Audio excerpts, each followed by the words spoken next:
Mi nombre es José Antonio Martínez Fernández. Soy doctor en fisioterapia y profesor del Departamento de Fisioterapia de la Universidad de Sevilla y también soy osteópata DO y profesor internacional de la Escuela de Osteopatía de Madrid. Esta tarde lo que vamos a hacer es hablar un poco de la osteopatía, ¿de acuerdo? De cómo puede abordar la osteopatía, que es una disciplina sanitaria, al paciente. Y para ello vamos a utilizar una definición de osteopatía que no es la única, ni mucho menos. Hay varias definiciones de osteopatía. Una la hace el Colegio Americano de Osteópatas, otra la hace el Colegio Europeo de Osteópatas, pero sí es una definición que acerca bastante lo que esta disciplina terapéutica puede acercarnos al paciente. Mira, esta definición de osteopatía nos dice que la osteopatía es un acercamiento diagnóstico y terapéutico manual. De estas dos frases que hemos dicho aquí, de estos dos renglones, podemos deducir varias cosas. La primera, que la osteopatía es un acercamiento diagnóstico.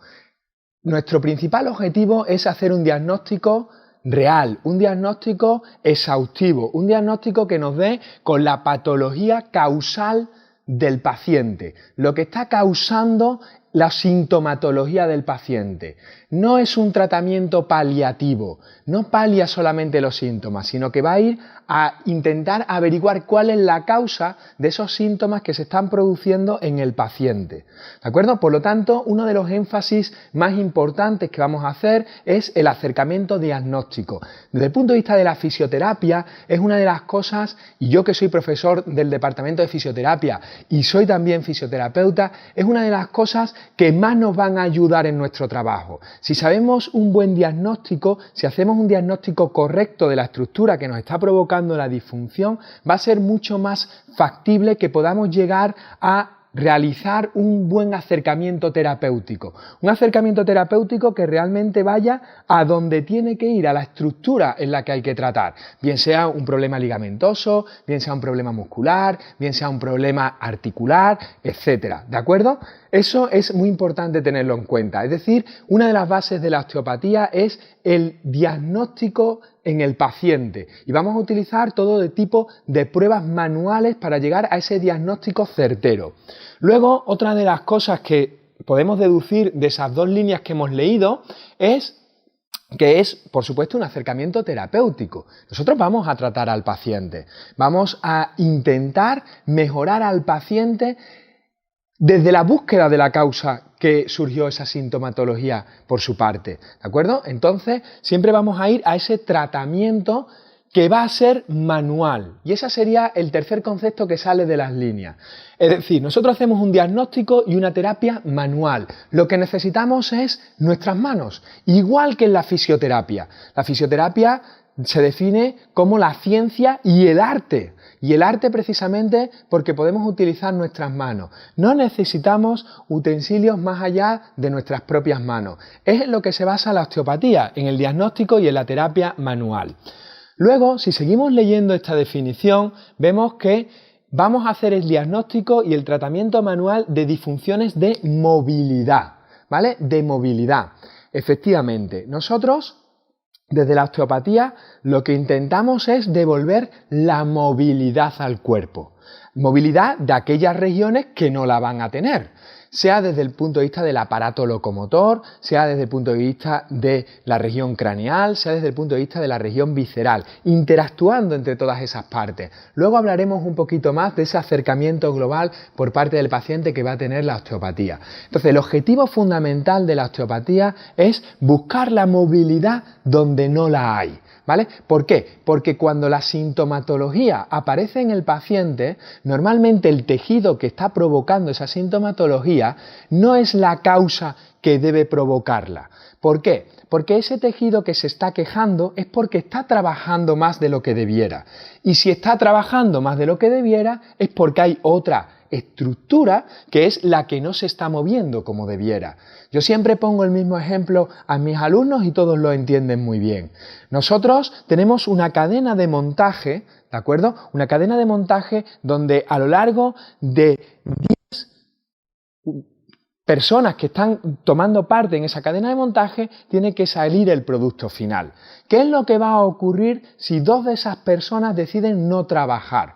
Pues que el resto de personas de esa cadena de montaje, las 8 personas restantes, van a tener que trabajar más de lo que debieran trabajar para intentar sacar el resultado final.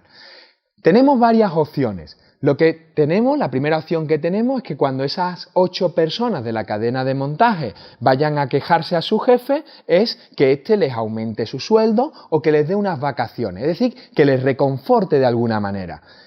Esto es lo que vamos a hacer cuando nosotros vamos a tratar la sintomatología. Nosotros estamos reconfortando al cuerpo. ¿Pero realmente eso es duradero? Es la pregunta que nos hacemos. Yo creo que no, porque cuando vuelva de nuevo al trabajo, cuando esas 8 personas que formaban parte de la cadena de montaje vuelvan al trabajo, van a tener la misma problemática, es decir, van a tener que estar trabajando más de lo que debieran para suplir la falta de movimiento de trabajo de los dos. Eso es lo que intentamos buscar en la osteopatía, intentar coger la estructura que no se está moviendo, que no está trabajando, para darle otra solución. ¿Cuál sería la solución? Pues decirle a los dos que no trabajan, oye, tenéis que trabajar, porque si no vuestros compañeros se están sobrecargando.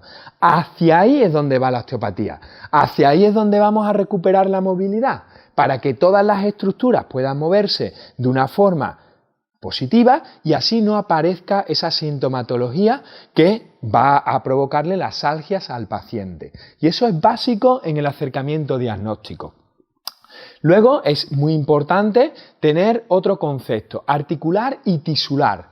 No solamente nos ocupamos de las articulaciones, no solamente nos vamos a ocupar del aparato locomotor, sino que nos vamos a ocupar de otras partes que van a formar el cuerpo humano. Nos vamos a ocupar de la región craneal, nos vamos a ocupar de la región visceral, teniendo en cuenta siempre las alteraciones de movilidad y las tensiones que se pueden generar en esos tejidos, tanto en el tejido craneal como en el tejido visceral. Sin olvidar, por supuesto, ese aparato locomotor. Y esa alteración de movilidad es la que va a provocar esa aparición de enfermedades. Si ahora queréis, vamos a hacer un repaso al que se considera el padre de la osteopatía, ¿vale? Al señor Andrew Taylor Still. Y para ello vamos a hablar de una serie de postulados que ese señor Andrew Taylor Still, ¿vale?, que ese padre de la osteopatía nos formuló y que siguen aún vigentes en esa visión osteopática que tenemos en el siglo XXI. Mirad, este señor, el señor Andrew Taylor Still, es el padre de la osteopatía, ¿de acuerdo? Y este señor en el siglo XIX, en 1800, cuando se creó la primera escuela de osteopatía en Kirksville, que es de donde es, formuló una serie de principios que siguen aún vigentes, ¿de acuerdo? El primer principio por el que nosotros nos regimos en esta disciplina terapéutica es que la osteopatía es una terapia holística, ¿vale? Nosotros siempre hablamos de la unidad del cuerpo, ¿vale? De la unidad del cuerpo. No podemos separar el aparato locomotor, no podemos separar una estructura muscular, no podemos separar una estructura ligamentosa, no podemos separar la región craneal, no podemos separar la región visceral. Tenemos que hacer una unión.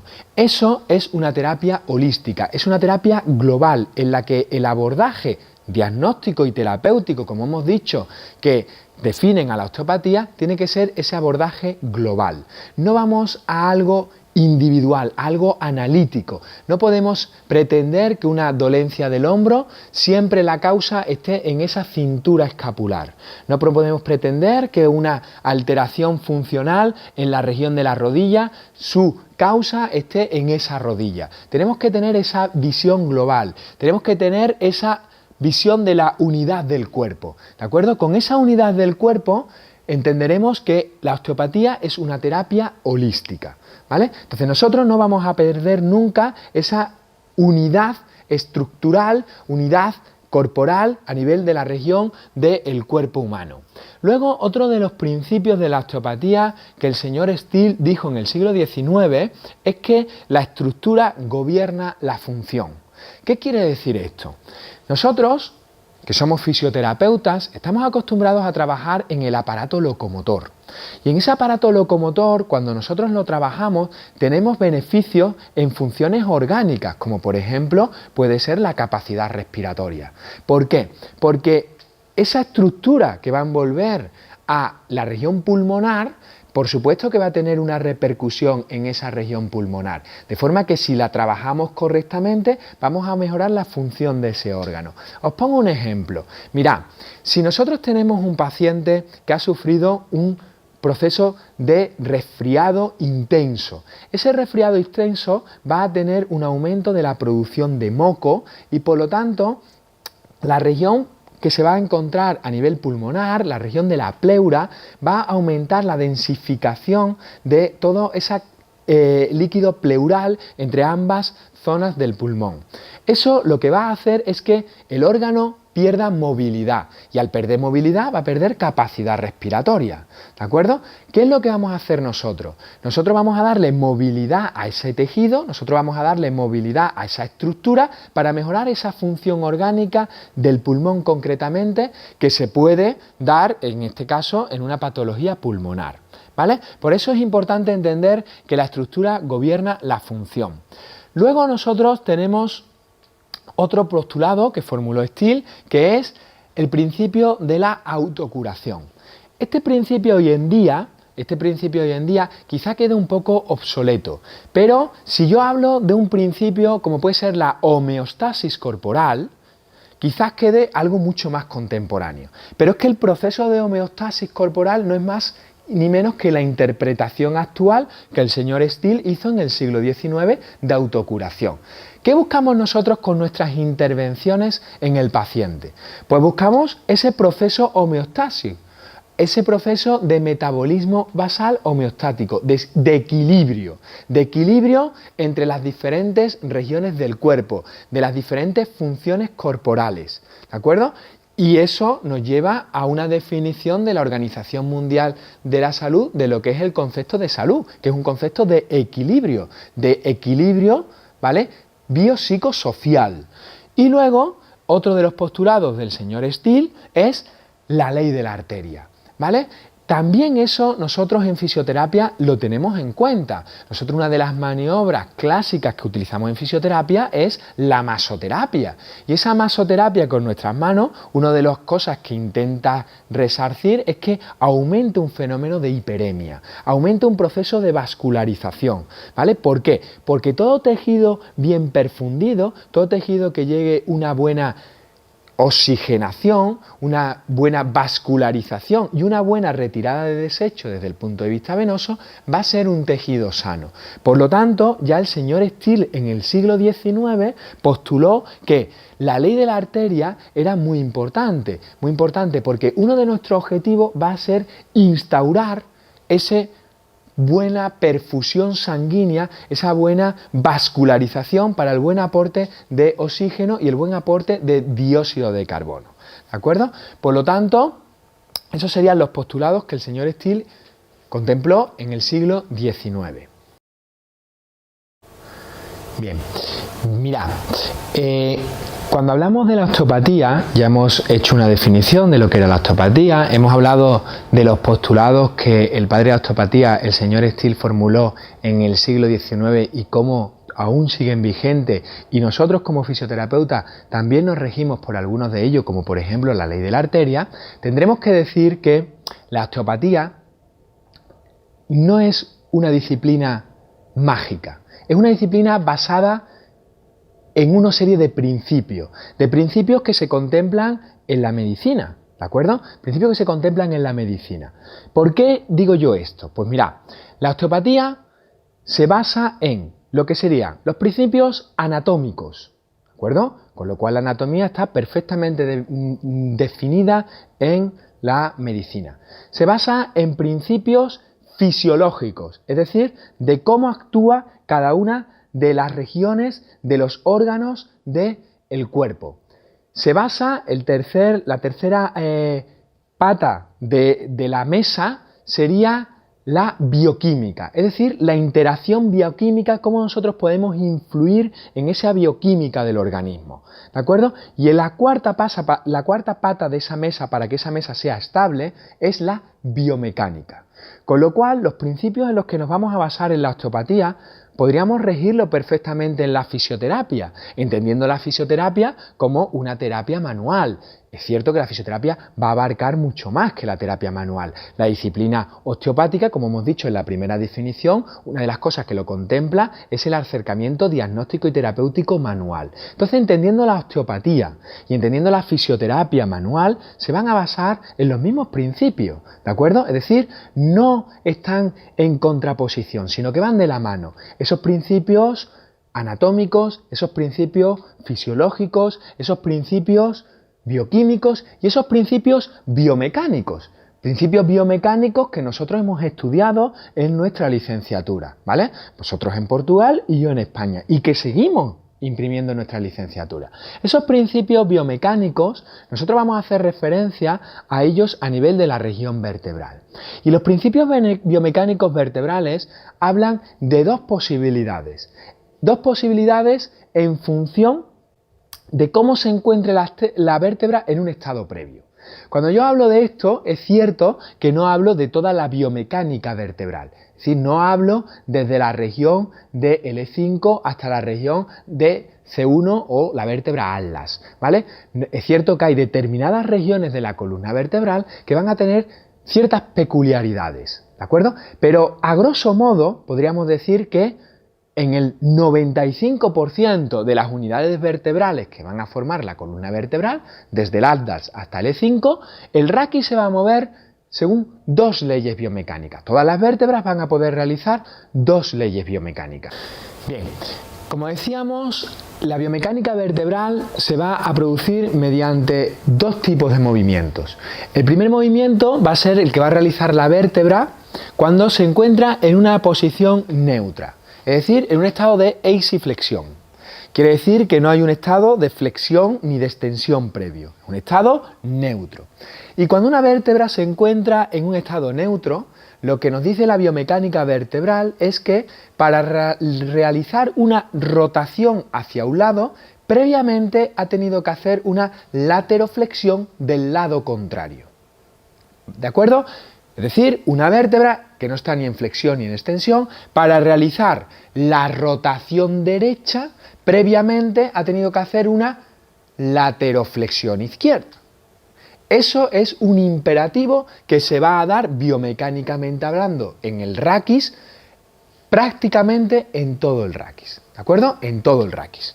Por lo tanto, para moverse una vértebra en posición neutra, primero realizaría una lateroflexión hacia un lado y luego realizaría la rotación hacia el lado contrario, ¿de acuerdo? Sería la primera ley vertebral en la que se van a mover prácticamente todas las vértebras. Luego tenemos una segunda ley biomecánica vertebral. Y esa segunda ley biomecánica vertebral nos dice lo siguiente, que una vértebra, cuando se encuentra en estado de extensión o cuando se encuentra en estado de flexión, ya no está en posición neutra, ya o está extendida o está flexionada. Para realizar una lateroflexión hacia un lado, previamente ha tenido que realizar una rotación hacia ese mismo lado, ¿de acuerdo? Por lo tanto, siguiendo la segunda ley biomecánica vertebral, diremos que una vértebra en posición de extensión o de flexión, cuando realiza una lateroflexión hacia un lado, previamente ha tenido que realizar la rotación hacia el otro. Y vuelvo a decir, todo el raquis vertebral se va a mover siguiendo esas dos leyes biomecánicas. Ahora bien, es lo que hemos dicho, no todas las vértebras van a hacer las dos leyes biomecánicas. Existen vértebras que solamente van a cumplir una, pero sí es cierto que eso son particularidades que iremos viendo en sucesivos vídeos, ¿de acuerdo? Nosotros ahora mismo vamos a contemplar que esas dos leyes las cumplen todas las vértebras del raquis.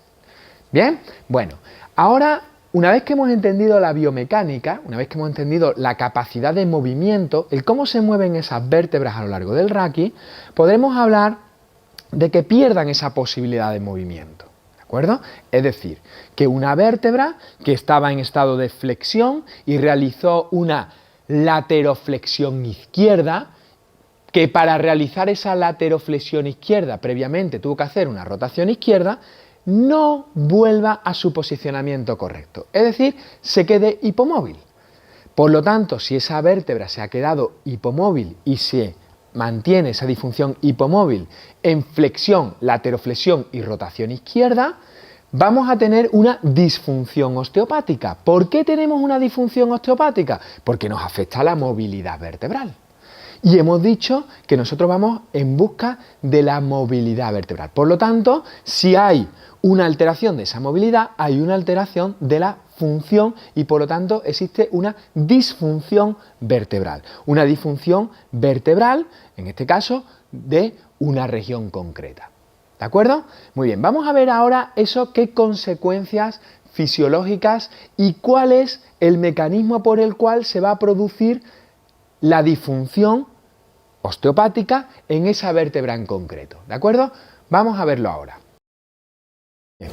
Hemos dicho hasta ahora que se ha producido una disfunción osteopática en la región vertebral, es decir, una pérdida de la movilidad del tejido articular en una vértebra en concreto. ¿Qué mecanismo neurofisiológico es el responsable de que se produzca esa alteración de movilidad vertebral? Pues un mecanismo neurofisiológico que nosotros ya hemos estudiado en nuestra licenciatura. Es un mecanismo neurofisiológico de hiperactividad gamma, en la que hay una participación, por una parte, de un receptor muscular que es el uso neuromuscular. Como consecuencia de la participación de ese uso neuromuscular, hay una contracción de una serie de motoneuronas alfa que condicionan el posicionamiento de esa vértebra en concreto.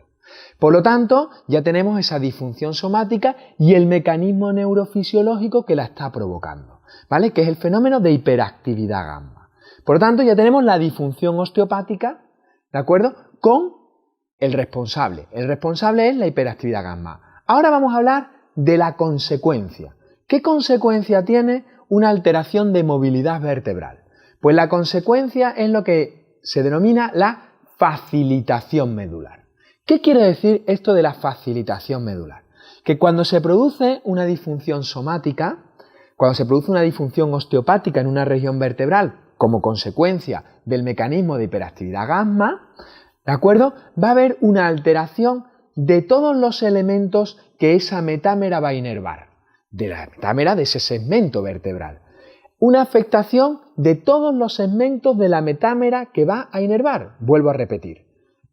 ¿Y qué elementos son estos elementos que va a inervar la metámera? Pues mirad, cada metámera, en cada parte, va a inervar. Por un lado, va a inervar un músculo, ¿de acuerdo? De forma que ese músculo va a ser el miotoma de esa metámera. Por otro lado, va a inervar una región de la piel, que se va a denominar el dermatoma de esa región metamérica. Por otro lado, va a inervar una región ósea, que se denominará el esclerotoma de esa región metamérica. Y luego va a inervar también a dos estructuras que también van a formar parte de esa metámera, que va a ser vísceras, será el viscerotoma, y arterias, que serán el angiotoma. Por lo tanto, cuando se produce una disfunción osteopática vertebral por el fenómeno de hiperactividad gamma y como consecuencia se produce una facilitación medular, tendremos una afectación metamérica de todos los elementos de esa metámera, es decir, del dermatoma, del miotoma, del esclerotoma, del angiotoma y del viscerotoma. En nuestro acercamiento diagnóstico para ver cuál es la causa, en esa búsqueda de la causa con respecto a la sintomatología del paciente, exploraremos cada una de esas regiones. Y lo veréis ahora a continuación cuando hagamos el diagnóstico de un sujeto, ¿de acuerdo? Veremos una exploración de toda esa región metamérica. Exploraremos el músculo o uno de los músculos que van a ser inervados por esa metámera. Y tiene que haber una alteración en su tono, es decir, a un testis muscular tiene que mostrarse débil. Esa forma de mostrarse el músculo nos indica que la inervación a esa musculatura es deficiente y por lo tanto estaríamos hablando de una disfunción osteopática. De la misma forma que vamos a explorar el músculo con un testing muscular, vamos a explorar también la piel. ¿Cómo vamos a explorar la piel? Pues la piel la vamos a explorar con un pinzado rodado. Nosotros vamos a hacer una pinza rodada y vamos a ver varias cosas. Por un lado, vamos a ver cómo esa piel va a ser vascularizada, ¿de acuerdo? Va a ver si en esa exploración de la piel se presenta una hiperemia que se va a manifestar con un enrojecimiento propio de la zona. Y por otro lado, cuando nosotros realicemos el pinzado rodado, lo que vamos a ver es la posible esclerodermia, es decir, la posible afectación, las posibles adherencias que se generan en ese tejido de la piel. Eso sería la exploración del dermatoma. Luego vamos a explorar del dermatoma y del angiotoma. Luego vamos a explorar lo que sería la región del esclerotoma. Nos vamos a ir a la inervación del hueso por parte de esa metámera y vamos a realizar una fricción, ¿de acuerdo?, en esa porción ósea. Y eso va a provocar, o debe provocar, si existe una facilitación metamérica, ¿vale?, si existe una facilitación medular, va a provocar un dolor por parte del paciente. Un dolor por parte del paciente que se va a provocar a la palpación, pero que no va a manifestarse normalmente de forma espontánea. Esa es la diferencia. La diferencia es que nosotros vamos a buscar la causa y el paciente nos va a manifestar la sintomatología. ¿De acuerdo? Por eso volvemos a hacer referencia a que nosotros vamos a buscar esa causa y vamos a explorar ese esclerotoma. Y por último, la última estructura que va a inervar esa metámera, que va a ser la víscera, también la podemos explorar haciéndole preguntas al paciente. Preguntas al paciente en función de la región visceral inervada por esa metámera. Si estamos hablando de la región dorsal media, donde va a inervar el aparato digestivo, pues le haremos preguntas de cómo son sus digestiones, si son lentas o son rápidas, si existe algún tipo de reflujo, ¿de acuerdo? Si existe alguna alteración de quemazón en la parte posterior del esternón, es decir, nos indica la funcionalidad del órgano porque se va a ver comprometida si existe una facilitación metamérica.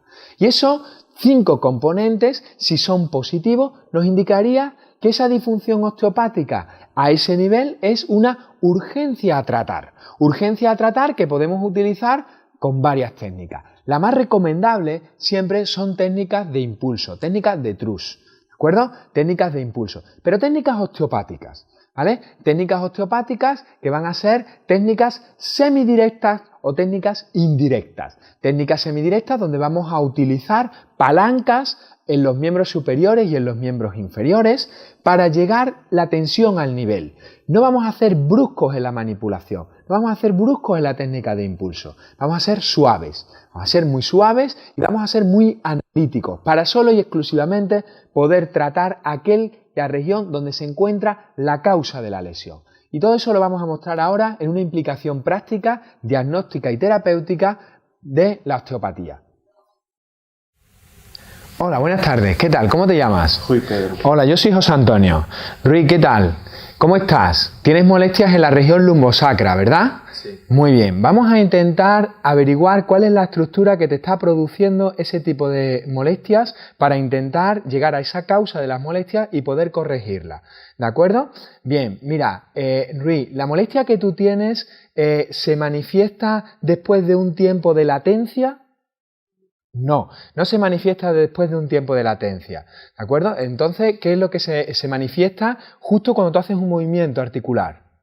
Vale, perfecto. Bien, con esto lo que nos está diciendo el paciente es que puede ser que la estructura implicada no sea ligamentosa, con lo cual nos olvidamos de las técnicas ligamentosas, ¿vale? Esa estructura la hemos descartado. Rui, ¿el dolor que tú tienes está relacionado con el movimiento? Sí, está relacionado con el movimiento. ¿Con un movimiento en concreto?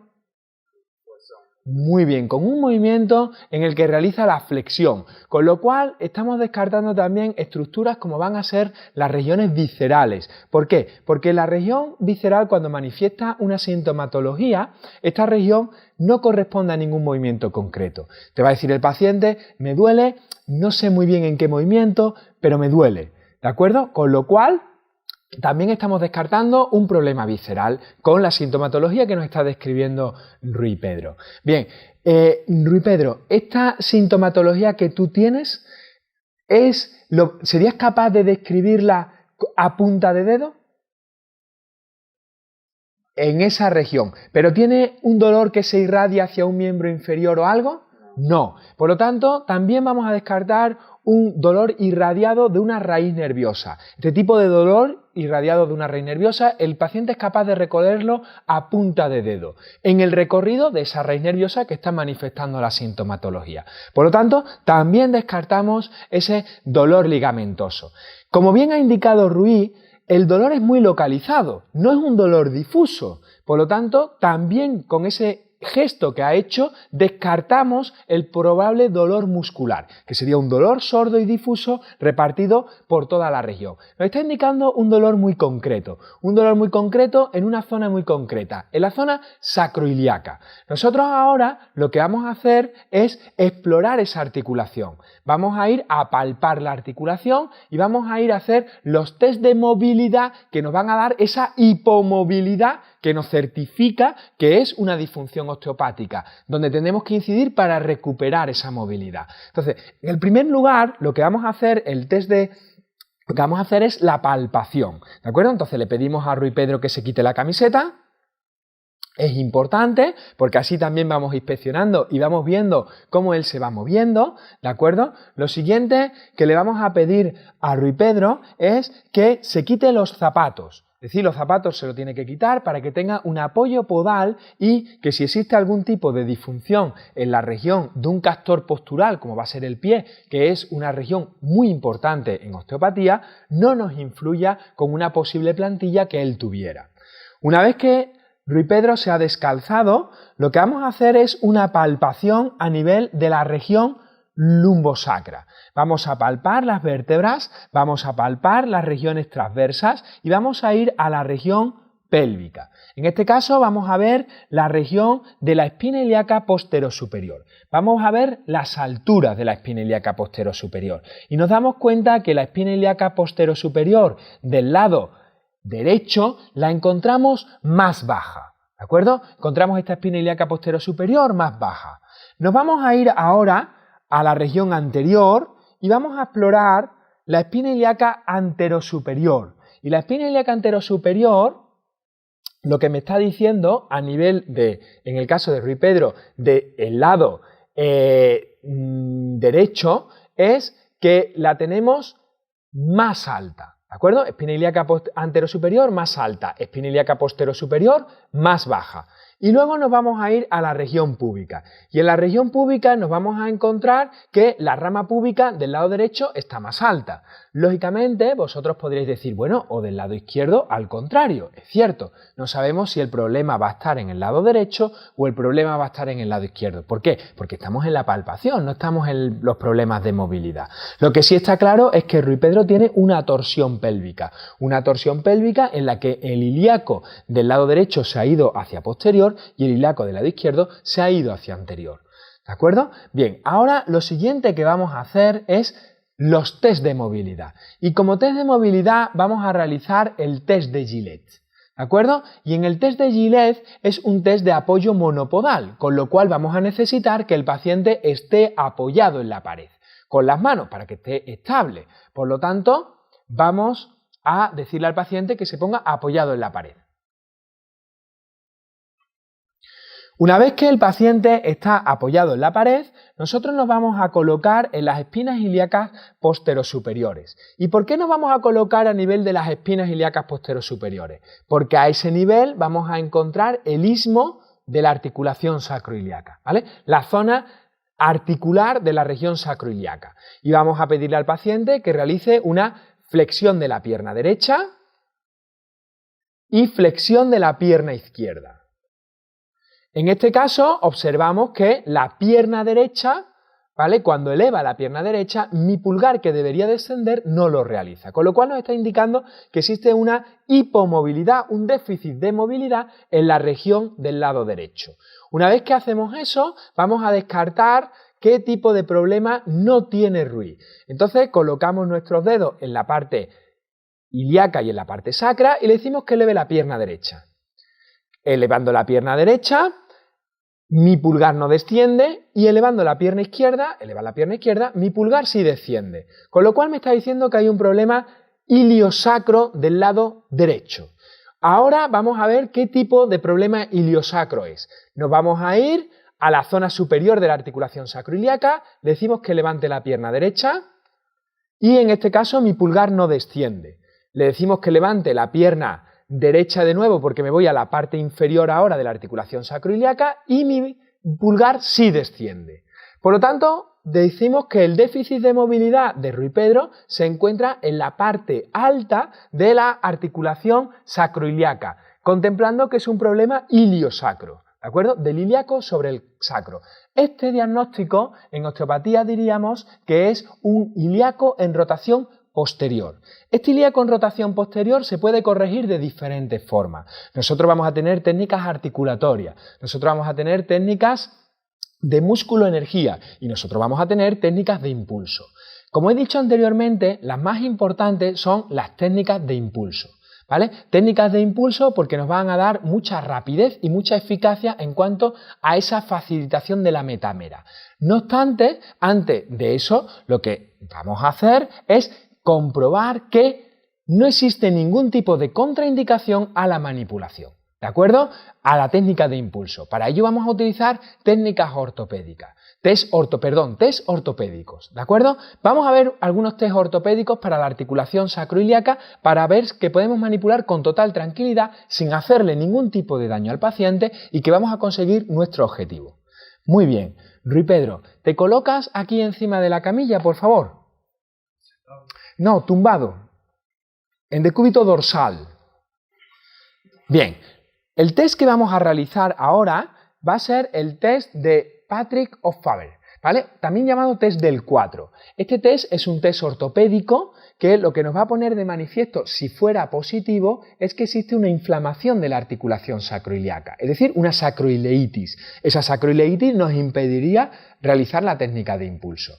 Colocamos al paciente en posición de flexión de cadera con rotación externa y separación, de forma que sus miembros inferiores realizan un 4.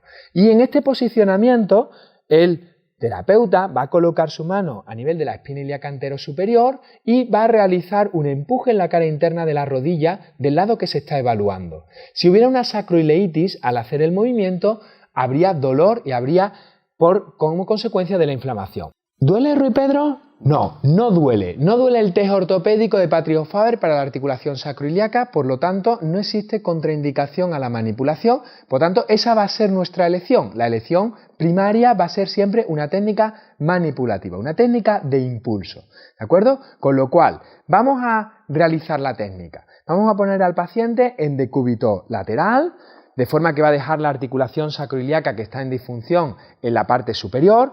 Vamos a acercar el paciente hacia nosotros. Vamos a colocar palanca del miembro inferior y palanca del miembro superior, porque es una técnica semidirecta que va a utilizar palancas tanto del miembro inferior como del miembro superior. Vamos a arrastrar el paciente hacia nosotros y vamos a tomar contacto con nuestra pierna a nivel de la región del hueco popliteo del paciente. Nuestra mano craneal va a tomar contacto con la parte del húmero del paciente, focalizando y que no exista ningún tipo de rotación vertebral, y vamos a localizar la parte superior de la articulación sacroiliaca, donde vamos a realizar una toma de contacto con el pisiforme. Vamos a reducir el slack y junto con esa reducción del slack vamos a hacer la técnica de impulso. Técnica de impulso que, como su nombre indica, es de alta velocidad y de baja amplitud. Bueno, espero que os haya gustado este acercamiento a la disciplina terapéutica y diagnóstica de la terapia médica osteopática, ¿de acuerdo? Espero que os haya encantado, espero que hayáis disfrutado y, por supuesto, espero que volváis con nosotros el mes que viene, donde abordaremos otro tema, donde abordaremos más de lo que significa la osteopatía y las soluciones que le podemos dar al paciente. Muchísimas gracias por todo y espero que nos veamos en Portugal haciendo osteopatía. Muchísimas gracias.